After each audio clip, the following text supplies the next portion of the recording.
परम पुरुष गुरुदेव जी सुख सागर गुणधाम, पावन श्री चरणार में श्रद्धा सहित प्रणाम। बोलो जयकारा बोल मेरे श्री गुरु महाराज की जय, बोलिए साचे दरबार की जय। श्री आनंदपुरवासी भगवान की जय। समस्त भगत जी को जय सच्चिदानंद जी। भाग्यशाली गुरुमुखों एवं भक्तों, प्लीज चैनल को सब्सक्राइब कीजिए और वीडियो को लाइक कीजिए और वीडियो को ज़्यादा से ज़्यादा शेयर कीजिए ताकि समस्त भक्तों तक यह वीडियो पहुंच सके। जय सच्चिदानंद जी भगत जी। दयालु देव ऋषि नारद फिर भी उस सेठ के घर दोबारा गए और यह देखकर उन्हें आश्चर्य हुआ कि अब वहाँ वह बैल नहीं था। उन्होंने एक बार पुनः ध्यान लगाया और देखा कि सेठ की आत्मा अब कुत्ते का रूप धारण कर चुकी है, जो कि घर की दहलीज पर बैठा हुआ है।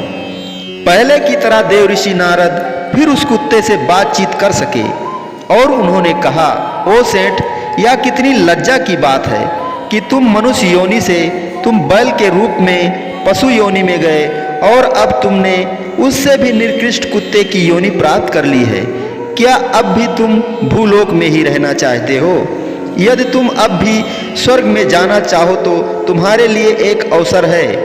कुत्ता बोला, ऐ साधु, क्या तुम नहीं समझते कि जब मेरे पुत्र काम से बाहर चले जाते हैं तो मेरे लिए घर की रखवाली करना कितना आवश्यक हो जाता है।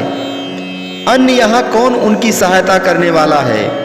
उनके पुत्र हो जाने दो ताकि जब वह घर से बाहर काम पर जाएं तो वह घर की देखभाल कर सकें। तब मैं खाली हो जाऊंगा और तुम्हारे साथ स्वर्ग को चलूंगा। नारद जी की निराशा की कोई सीमा ना रही, परंतु वह कर भी क्या सकते थे। उन्होंने तो दुखी आत्मा को बचाने का बहुत प्रयत्न किया, परंतु जब कोई स्वयं ही डूबना चाहे तो उसे कोई नहीं बचा सकता। फिर भी नारद जी ने आशा नहीं छोड़ी और उस सेठ को एक मौका और देने के लिए कुछ वर्षों के पश्चात उस स्थान पर पधारे। उन्हें जानकर यह अत्यधिक दुख हुआ कि कुत्ता मर चुका है और उसकी आत्मा अब कीड़े के रूप में है, जो कि उस घर के सामने बह रही गंदी नाली में पड़ा हुआ है। नारद का हृदय करुणा से पसीज उठा। उस आत्मा को बचाने की अत्यधिक कोशिश में वे जोर देकर बोले, अरे गंदे जीव, क्या तुम्हें अब भी अपने परिवार के प्रति अत्यधिक मोह पर पश्चाताप नहीं होता? तुम और कितना स्वयं को गिराओगे? मनुष्य से देवता बनने की अपेक्षा तुम कीड़े की निम्न योनि में तो पहुंच ही गए हो।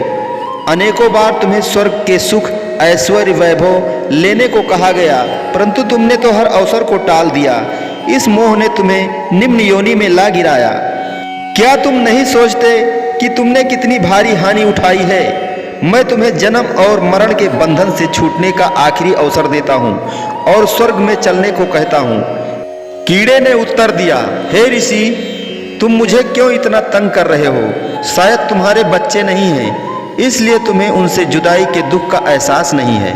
नाली में पड़ा पड़ा ही मैं अपने बच्चों, बंधुओं और परिवार के अन्य सदस्यों को दरवाजे से आता जाता देख लेता हूँ। उनकी खुशियों और कार्यकलापों का आनंद लेता हूँ। वह अपना बचा खुचा भोजन इस नाली में फेंक देते हैं। उस स्वादिष्ट भोजन को खाकर मैं अपनी पालना कर लेता हूँ। मुझे और क्या चाहिए? क्या तुम अपने साथ किसी और व्यक्ति को स्वर्ग नहीं ले जा सकते? वहाँ जाने के लिए क्या केवल मैं ही हूँ? मैं अपनी वर्तमान अवस्था से खुश हूँ और स्वर्ग के प्रति मुझे कोई आकर्षण नहीं है। कम से कम मैं अपने लोगों के बीच तो हूँ, चाहे किसी भी योनि में हूँ। इससे मुझे कोई फर्क नहीं पड़ता। उस आत्मा की दुखद अवस्था पर नारद को बड़ा अफसोस हुआ। वह तो उसे जन्म मरण के बंधन से मुक्त कराना चाहते थे, परंतु सब व्यर्थ।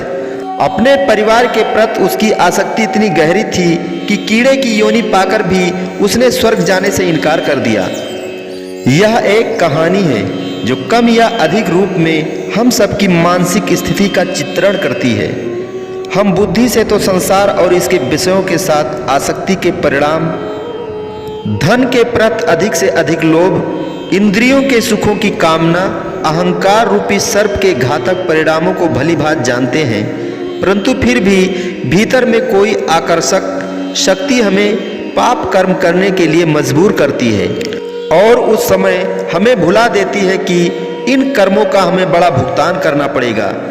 मालिक के साक्षात्कार का विचार हमारी स्मृति से उतर जाता है और हम सांसारिक विषयों में आसक्त हो जाते हैं। माया का खिंचाव इतना प्रबल होता है कि हमारा अनेकों बार मंदिर जाना, पूजा प्रार्थना करना, तीर्थ स्थान करना और व्रत रखना आदि इस माया के आकर्षण के आगे नगण्य हो जाते हैं। हमें अच्छी तरह से पता होता है कि फैसले के दिन हमें मालिक को अपने पाप कर्मों का हिसाब देना होगा, परंतु फिर भी हम सांसारिक पदार्थों में इतना अधिक आसक्त हो जाते हैं कि उनसे बिछुड़ने के विचार मात्र से ही हम उदास और मानसिक रूप से दुखी हो जाते हैं। संत महापुरुष हमें इस अवश्यंभावी सत्य को जानने का उपदेश देते हैं कि हमें संसार और उसके पदार्थों से प्रेम नहीं करना चाहिए, भगवान और उनके सच्चे संत महापुरुषों से प्रेम करना चाहिए।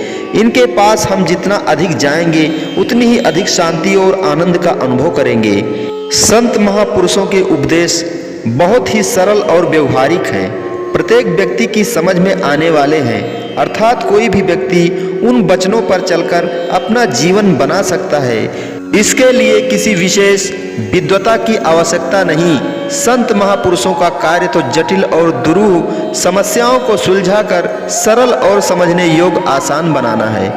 वे किसी को अंधानुकरण करने के लिए मजबूर नहीं करते, तथापि वे उन्हें सत्संग आदि में आकर उनके उपदेशों को अच्छी तरह समझने और उन वचनों पर सही ढंग से चलने के लिए अवश्य कहते हैं, ताकि जो आनंद और शांति वे देते हैं उसको हम अनुभव कर सकें। संत महापुरुष किसी नए धर्म की स्थापना करने अथवा नए सिद्धांतों का प्रतिपादन करने के लिए इस संसार में नहीं आते।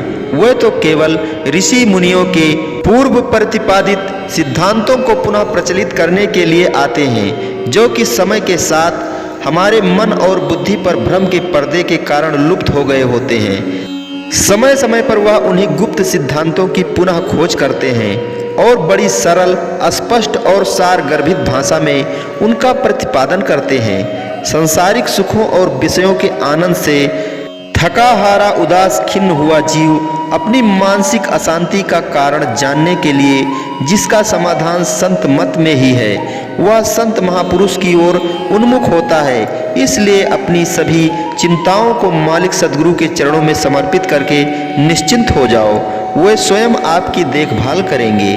बोलो जयकारा बोल मेरे श्री गुरु महाराज की जय। समस्त भगत जी को जय सच्चिदानंद जी।